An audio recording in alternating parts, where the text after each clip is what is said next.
Family. रोशनी, अब तेरी शादी की उम्र हो चुकी है, सब तेरे लिए लड़का देख रहे हैं और तू है कि 8-9 बजे बिस्तर से उठ रही है।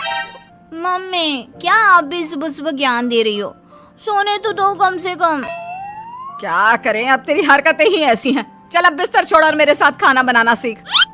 ना, मैं नहीं बना रही खाना वाना, आप प्लीज जाइए ना यहाँ से। रोशनी की बातों से निराश होकर निशा वहाँ से चली जाती है। निशा, तुम रोशनी को घर का कामकाज क्यों नहीं सिखाती? अगर यही हाल रहा फिर तो 2 दिन में उसके ससुराल वाले उसे यहाँ छोड़कर चल देंगे। मैं तो बहुत कोशिश करती हूँ उसे घर की जिम्मेदारियां सिखाने की, लेकिन वो मेरी सुने तब ना।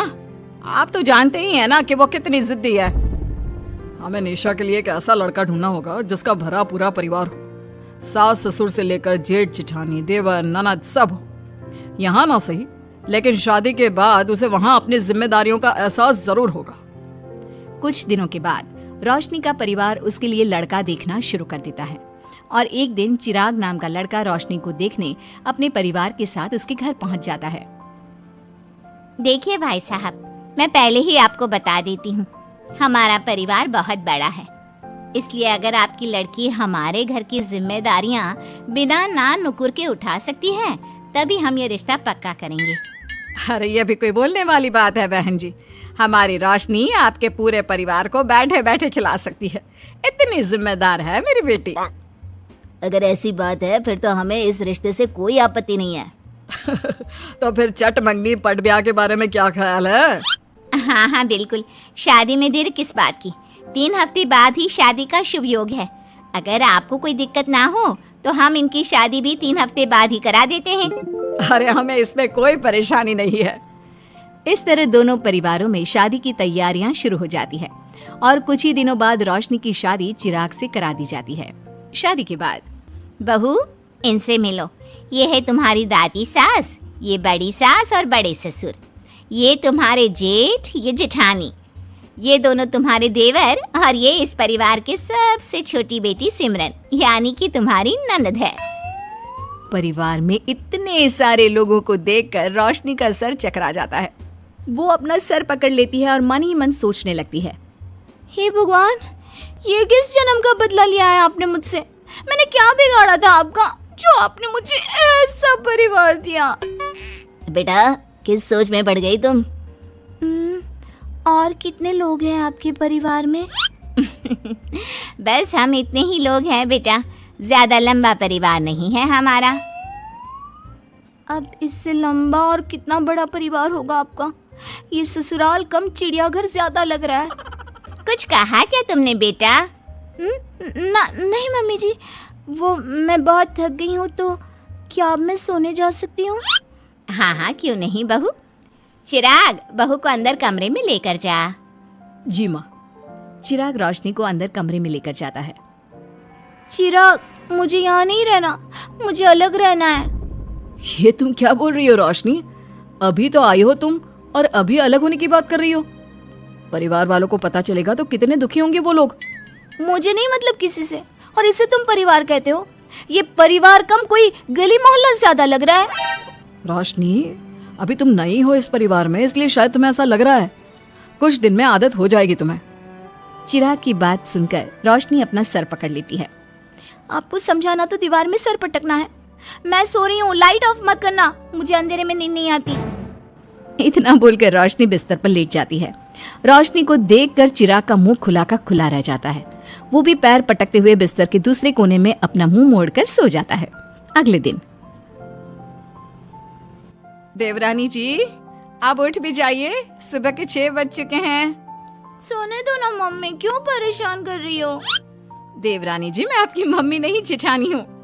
सुबह सुबह क्या मजाक है मम्मी?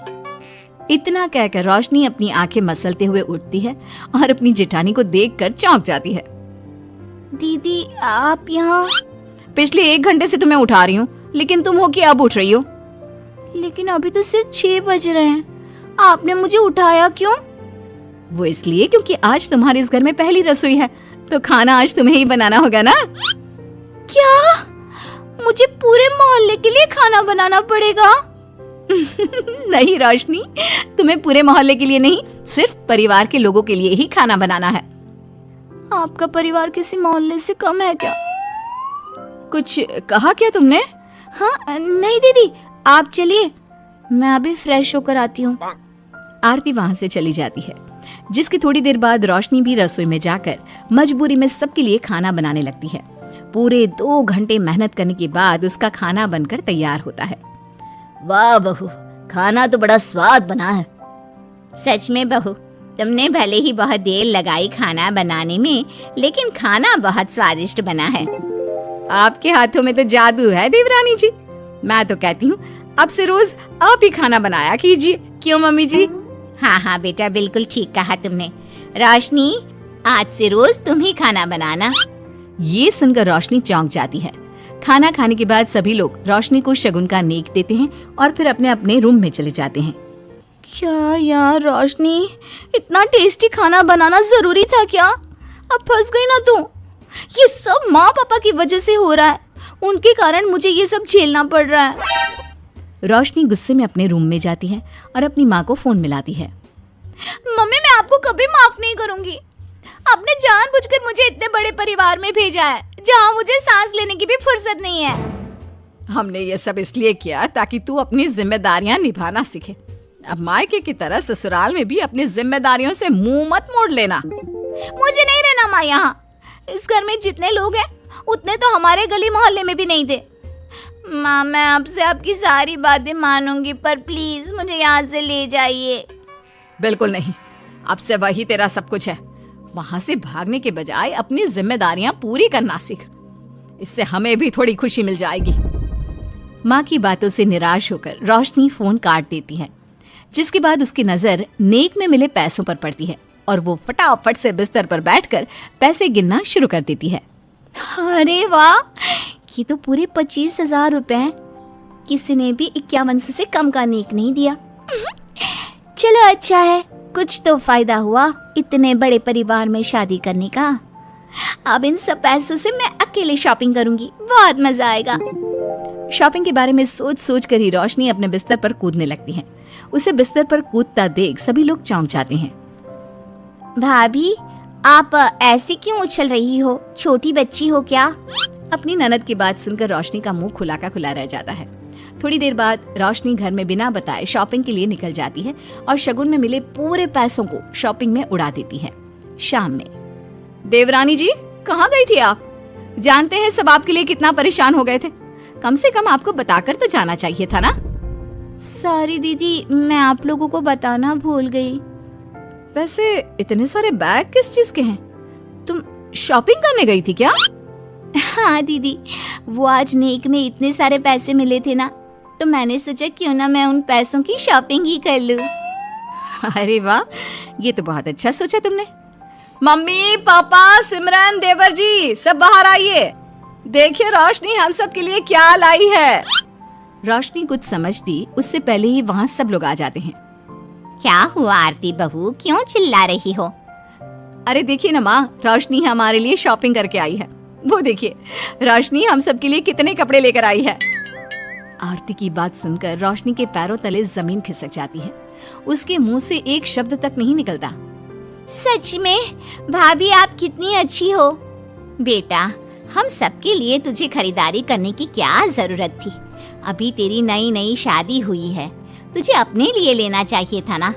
एक काम कर, ये सारे कपड़े तू ही रख ले, किसी को कुछ देने की जरूरत नहीं है। चलो, कोई तो समझदार है इस घर में। वाह भाभी, कितनी सुंदर ड्रेस है। ये शॉर्ट ड्रेस मुझे पता है आप मेरे लिए ही लाए होंगे, है ना? इसे मैं रख लेती हूँ। माँ, रोशनी इतने प्यार से सबके लिए कपड़े लेकर आई है, हमें मना नहीं करना चाहिए। तू सही बोल रही है बेटा, उसका मन रखने के लिए मैं ले लेती हूँ 1-2 साड़ियाँ। रोशनी झूठी मुस्कान लिए खड़े होकर सब देखती रहती है। देखते ही देखते उसके लाए सारे कपड़े घर वाले आपस में बांट लेते हैं और अब सिर्फ एक रुमाल को छोड़कर उसके पास कुछ नहीं बचता। अब ये रुमाल भी क्यों छोड़ा, इसे भी ले ही लेते। इतने में ही सिमरन रोशनी को आवाज देती है। भाभी, वो गलती से रुमाल रह गया है, क्या वो मुझे मिल सकता है? रोशनी वो रुमाल भी सिमरन को दे देती है। इतनी मेहनत से मैंने ये सब कुछ लिया था, लेकिन इन लोगों से मेरी खुशी बर्दाश्त नहीं हुई, कुछ भी नहीं छोड़ा। थोड़ी देर बाद रोशनी का पति भी वहां आ जाता है। मैंने सुना है आज तुमने सभी के लिए खरीदारी की है। तुम मेरे लिए कुछ लेकर नहीं आई? बस फिर क्या था, इतना सुनते ही रोशनी का पारा हाई हो जाता है और वो चिराग को घूरने लगती है जिससे चिराग डर के मारे वहां से खिसक जाता है। हाय रे, फूटी किस्मत मेरी जो ये जॉइंट फैमिली मेरे मत्थे चढ़ी।